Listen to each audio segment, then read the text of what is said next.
Merhabalar arkadaşlar, kanalıma hoş geldiniz. Bugün sizlere kanalımda kısa bir videosunu paylaştığım, short akışında paylaştığım motifin anlatımını yapacağım. Çok istek aldı, çok beğenildi. Kısa sürede çok talep gördü, çok da anlatmam istendi.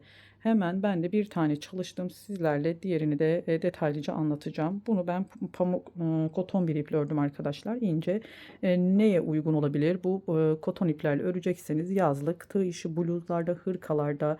Örnek veriyorum, kırlent, dekoratif kırlentlerde kırlent olarak birbirine ekleyip örebilirsiniz. Etol şal olarak örebilirsiniz. Çanta, böyle yine çantaya uygun iplerle de, kalın iplerle de örülebilir. Motifiniz kalın iple ördüğünüzde büyük olacaktır. Sadece koton iple öreceğiniz birçok alan var. Bu şekilde ben yaptım. Eklemesini de inşallah sizlere göstereceğim. Bir tane motif öreceğim. Sonrasında da eklenmesini de yapıp sonra bu motiflerden örerek, ekleyerek dilediğiniz birçok ürün yapabilirsiniz. Birçok yerde kullanabilirsiniz. Hemen başlamak istiyorum. Koton bir iple ördüm ben bu motifimi. Yine tığım 2,5 milim bir tığ. Öncelikle 6 zincir çekerek başlıyorum. 2. Ben bu ilk attığım, düğüm olarak attığım yeri de zincir olarak sayıyorum. 4, 5, 6. Çok sıkı çekmedim. Hemen çevirip ilk zincir şöyle 2 kanadına birden kaydırma ilmeğiyle kapattım. Hemen bir zincir çekiyorum ve bu yuvaya toplamda 16 tane sık iğne yapacağım. Bir zincir çektim, ilkini yaptım. 2, 3, 4, 5, 6, 7. Arkadaki ipimi de yürüttüm. 8, 9, 10, 11, 12, 13, 14, 15. Çektiğim ilk zincirle yaptığım ilk sık iğnem. Şöyle göstermek istiyorum. 1, 2, 3, 4, 5, 6, 7, 8, 9, 10, 11, 12, 13, 14, 15 sık iğne yaptım. 16.'yı yapmadan şöyle ilk sık iğneye tepesine kaydırma ilmeğiyle bağlayarak burada zaten bir ilmek oluşturdum arkadaşlar. O yüzden 16.'yı yapmıyorum. Bunu bağladım, şu ilmeğe sayıyorum. Böyle bir ortada yuvarlak oluşturduk. 1, 2, 3, 4, 5 zincir çektim. Bir kere tığıma ipimi dolayıp bakın aynı birleştirdiğim noktaya önce 3 seferde çıktım, trabzanımı yapıyorum. Böyle uzun uzun olacak direkle. Arada 2 zincir çekiyorum. Yine yanındaki sık iğneye tepesine 3 seferde çıktım. Trabzanımı yapıyorum. Arada 2 zincir çektim. Tığıma ipimi bir kez doluyorum. Her sık iğne tepesine bu şekilde 3 seferde çıktım. Trabzanlarımı yapıyorum. 2 zincir çektim. Hemen sıradaki sık iğne tepesine 3 seferde çıktım. Trabzanlarımı yaptım. 2 sefer 2 zincir, sıradaki sık iğne tepesine yine önce 1, sonra 2, sonra 2 çıkarak bu şekilde trabzanlarımızı örüyoruz. Yanındaki sık iğne tepesine önce bir tane, sonra 2, sonra 2. Bu şekilde sonuna kadar 16 tane boşluğumuz olacak. 2 zincirle oluşturduğumuz, devam edelim. Evet, şimdi bakın, 1, 2, 3, 4, 5, 6, 7, 8, 9, 10, 11, 12, 13, 14, 15. 2 zincir çekiyorum. 16.'yı da hemen 3. zincirimin tepesine sabitliyorum. Bu şekilde son yuvamızı da böyle oluşturduk. Hemen bu boşluğa, ilk boşluğa kaydırma ilmeğiyle geçiş yaptım. 3, 4 zincir çektim. Bir kere tığımı dolayıp yine aynı yuvaya 1, 2, yine 3 seferde çıktım, trabzanımı yaptım. Arada bir zincir çekiyorum. Yine aynı yere 1, 2, 3 seferde çıktığım trabzanımı ördüm. Bu şekilde üçerli trabzanlar yapıyoruz. Arada bir zincir çektim. Bir zincir çektim. Tekrar bakın, bir yuva bırakıyorum. Bu iki zincirle oluşturduğumuz yuvayı arada bırakıp diğerine geçiyorum. Yine buraya 3 tane trabzan yapıyorum. 3 seferde çıktım. İpimi bir kez dolayıp 3 seferde çıkıyoruz trabzanlarımıza. 3. Arada bir zincir çektim. Tekrar aynı boşluğa 3 tane daha trabzan yapıyorum. 2, 3. 1, 2, 3. Bir zincir çektim. Bir yuva atlıyorum burayı. Diğer sıradakine geçiyorum. Bu motiflerimizden su taşı yolundan 8 tane oluşturacağız. Bir tane daha göstereceğim. 2, 3 trabzan yaptım. Bir zincir çektim. Aynı yuvaya tekrar 3 trabzan daha yaptım.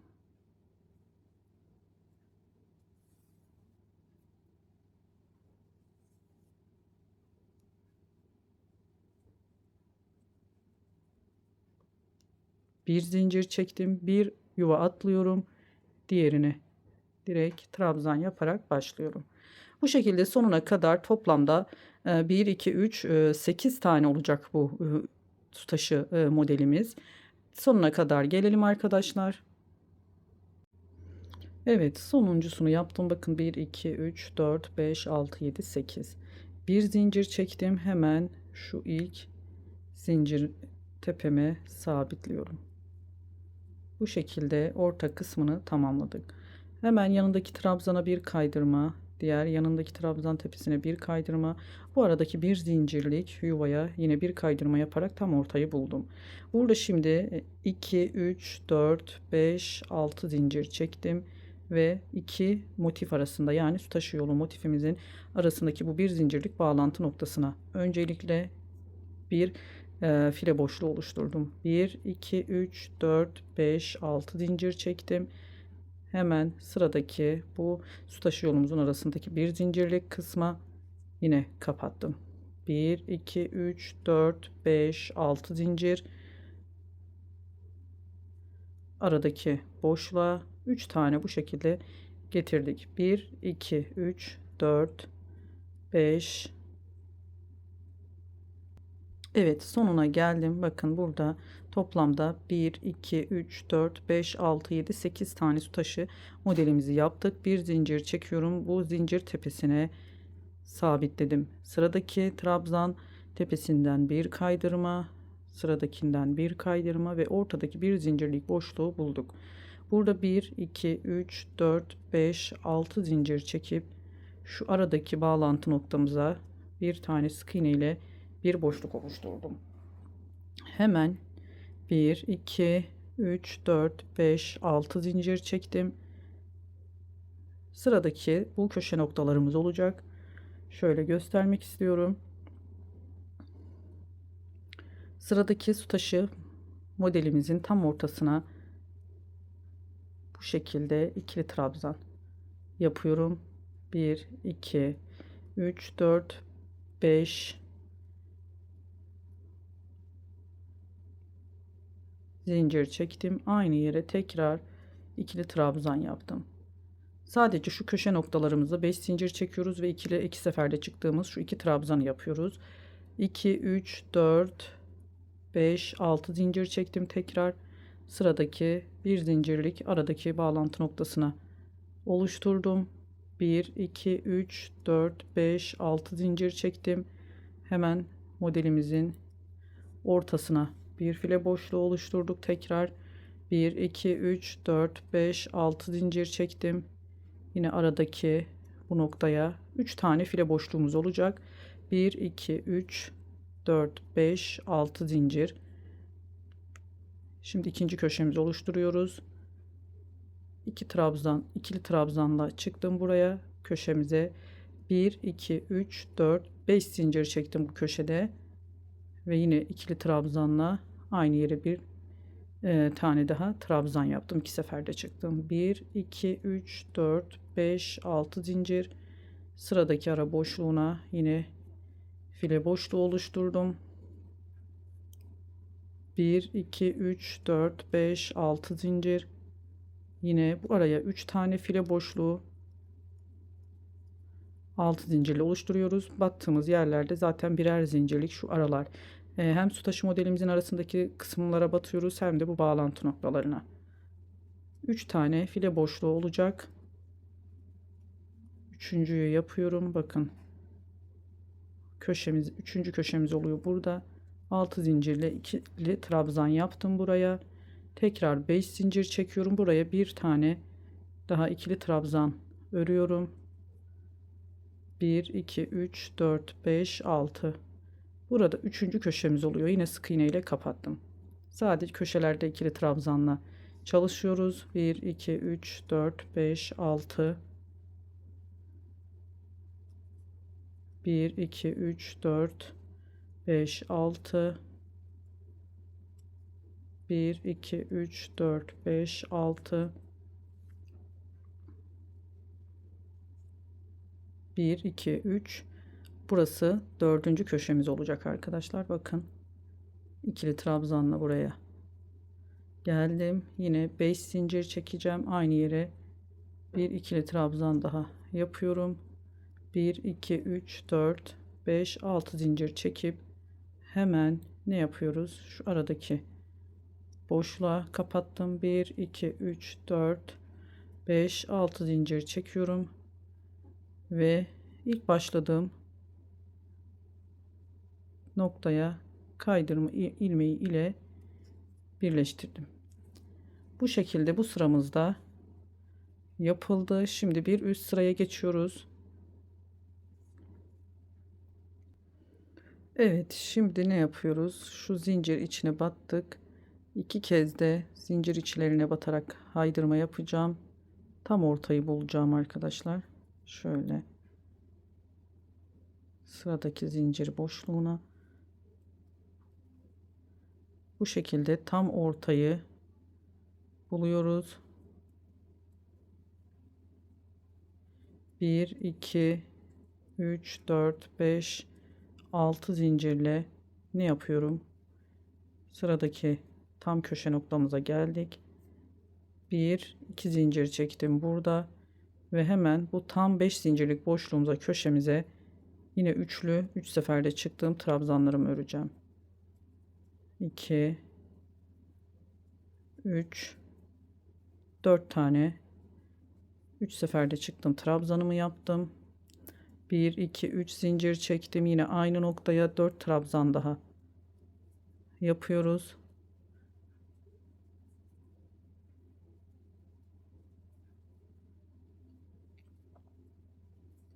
İki zincir çekiyorum ve hemen sıradaki boşluğa sık iğne ile yine kapatıyorum. Bu şekilde bir köşe oluşturduk.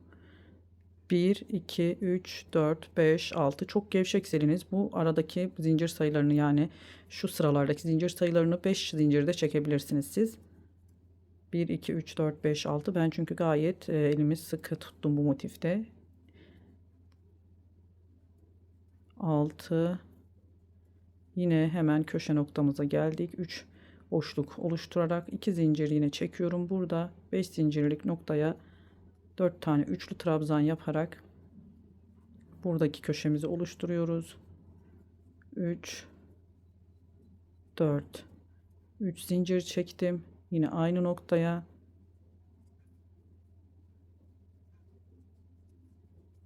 2 3 4 trabzan daha yaptık. 2 zincir çektim ve sıradaki boşluğa sık iğne ile kapattım. 1 2 3 4 5 6 zincir. Yine aynı şekilde aralarını oluşturuyoruz. Bakın bu şekilde devam edelim. Sonuna kadar gelelim arkadaşlar. Evet, sonuna geldim. Bakın bir file boşluğu yaptım. Burada başlangıç noktamız. Buraya yine kaydırma ilmeği ile kapattım. Arada yine 3 tane file boşluğumuz oldu. Şimdi burada bir zincir çekiyorum. File boşluğunun içerisine sık iğne ile geçiş yaptım. Toplamda 4 tane sık iğne yapacağım bu 6 zincirlik boşluğa. Burada 2 zincirlik olan boşluk bir tane yapıyorum ve köşe noktamızda 4 trabzan üzerine yine 4 sık iğne, tam 3 zincirlik orta kısmına 2 3 4 5 tane sık iğne yapıyorum. Burada tam köşe noktamız olduğu için arkadaşlar. Ve sırasıyla yine 4 trabzan üzerine yine birer tane sık iğne yapıyoruz. Ve 2 zincirlik boşluğa bir tane. Şimdi aradaki bu 3 tane file boşluğuna, aralarına 4 tane sık iğne yapacağım. 6 zincir içerisine 4 sık iğne. Direkt diğerine geçiyorum. 2 3 4. Diğerine geçtim. 1, 2, 3, 4. Aradaki hemen yanındaki iki zincirlik boşluğa bir tane ve köşe kısmına geçtik. 4 trabzan üzerine birer tane sık iğne, 3 zincirlik tam köşe noktasına 5 tane sık iğne yapacağım. 3, 4. Burada dönüş olduğu için arkadaşlar daha köşeli dursun diye 5 tane yapıyorum. 1, 2, 3, 4. Sıradaki iki zincirlik boşluğa bir tane yaptım. 1, 2, 3, 4. Bu aradaki 6 zincirle yaptığımız boşluklara da 4 tane sık iğne doluyorum. Her birinin içerisine 4. 1, 2, 3, 4. Yine bu iki zincirlik boşluğa da bir tane. Sonra hemen köşe noktasına trabzan tepelerine birer tane sık iğne yapıyoruz. Bu şekilde motifimizin kenarlarını örüyoruz. Bakın düzeldi motifimiz. Yani şu file olan kısımları sık iğne ile topladık. Toplanıyor. Gayet de güzel bir görüntüsü oluyor. Evet arkadaşlar, sonuna kadar kenarlarını sık iğne ile ördük. Bakın nasıl topladı motifimiz kendini. Bu şekilde kenarları düz bir görüntü aldı. Hemen son 4 sık iğnemi yaptım ve ilk çektiğim sık iğneye bakın. Buradan başlamıştık. İlk çektiğim sık iğne tepesine kaydırma ilmeği ile birleştiriyorum. İpimi burada kesiyorum ve arada yürütüp temizledikten sonra tığ ile kenarlardan ben diğerine bir ütü yaptım. Ütülenince daha güzel, zaten koton örgülerinizi tüm örgüleri ütülenince daha güzel bir görüntü alıyor. Şimdi bunu ne yapacağız arkadaşlar? Eklemesini çok merak edenler oluyor. Diğer kalpli motifte de yaptım ama sadece motifi gösterdim. Tamamını eklemesini soranlar olduğu için ben şimdi bunu ekleyeceğim, bir köşesini nasıl eklediğimi göstereceğim. Ekleme için de YouTube'da birçok ekleme yöntemi tekniği var. Yazıp aratırsanız ekleme motif nasıl eklenir diye sizin kolayınıza hangisi gelirse o şekilde de eklemelerinizi yapabilirsiniz. Yani birçok türü var bu eklemenin. O yüzden de şimdi ben kendim nasıl eklediğimi göstereceğim. Sizin kolayınıza daha farklı yöntemler varsa o şekilde de ekleyebilirsiniz motiflerinizi. Eklemesini, köşesini yapacağım. Eklemeyi nasıl yapacağız? Bunu örnek veriyorum, battaniye, hırka, bluz ya da kırlent olarak yapacaksanız motifleri tamamını bu şekilde komple bitirdikten sonra eklemesini yapıyorum. Yani ekleme bu şekilde olacak. Tüm motifler bitecek. Sonra ayrı ekstradan bir iple ekleme aralardan gidecek. Örnek veriyorum. Şöyle üçlü kırlent olarak düşünün. 3-3 şu şekilde enine boyuna. Üçlü motifi şu şekilde aradan ekleyerek gideceksiniz. Bu şekilde bu ekleme yerlerini hep uzun uzun bütün bütün gideceksiniz. Yani eklemesi bu şekilde olacak. Ben sadece bir tane göstereceğim nasıl eklediğimi. Sizler de bu şekilde ekleyebilirsiniz. Evet arkadaşlar, bakın ütülediğim motifimle ütülenmemiş motifin arasındaki fark. Örgünüzü muhakkak bitirdikten sonra özellikle koton iplerle ördüğünüz örgülerinizi ütülemenizi tavsiye ediyorum. Hemen eklemesine geçeceğim. Şöyle ipime bir tane düğüm attım. Herhangi bir motifinizi, bitmiş motifinizi elinize alıyorsunuz. Şu köşeden başlamak istiyorum. Bitmiş tarafına denk gelmesin. Elime aldım, bakın tam köşe noktasında 1 2 3. zaten 5 sık iğnemiz vardı bu köşe noktasına. 3. Sık iğne içerisine geçirdik. Şu ipimi şöyle öne doğru aldım ve diğer motifimi şimdi elime alıyorum. Burada da yine aynı köşe noktasına geçeceğiz. 1 2 3 üstten alta doğru, yine düz taraftan terse doğru tığımızı geçiriyoruz ve bu ilmeğimizi, üçünü, ipimizi içerisinden geçirerek kaydırma tekniğiyle içerisinden geçiriyoruz. Tekrar şunu rahat bir şekilde geçirdik.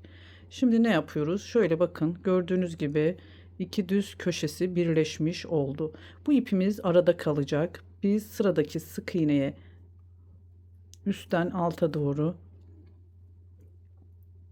bakın sıradaki sık iğne içerisine geçiş yaptım.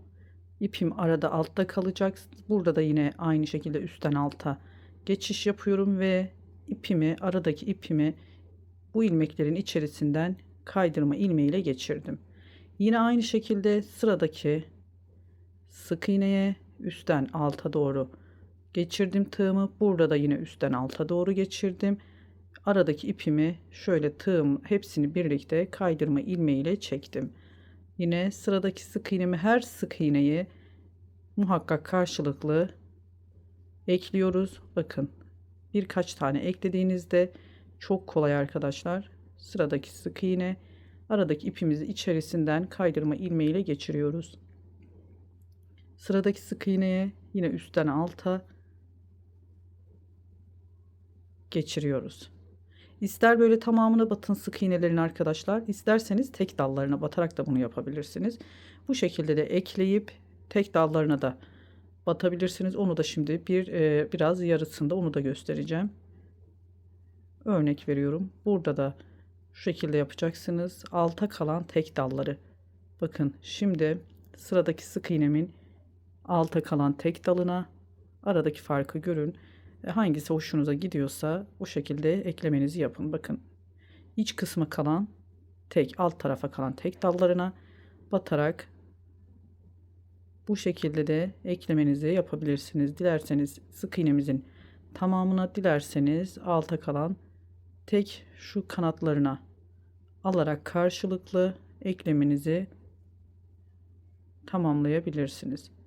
Bakın, tek dalını aldım. Şimdi aradaki biraz ekleme yaptıktan sonra tamamına battığım yerle tek dalını aldığım yerin arasında hangisi size hoş görünürse bu şekilde eklemenizi yapabilirsiniz.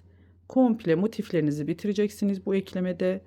Aralarda bu şekilde ekleyerek aslında daha dediğim gibi çok daha beyin yormayan bir ekleme tekniği aslında. Çünkü motifleri örerken eklemek daha çok kafa karıştırıyor.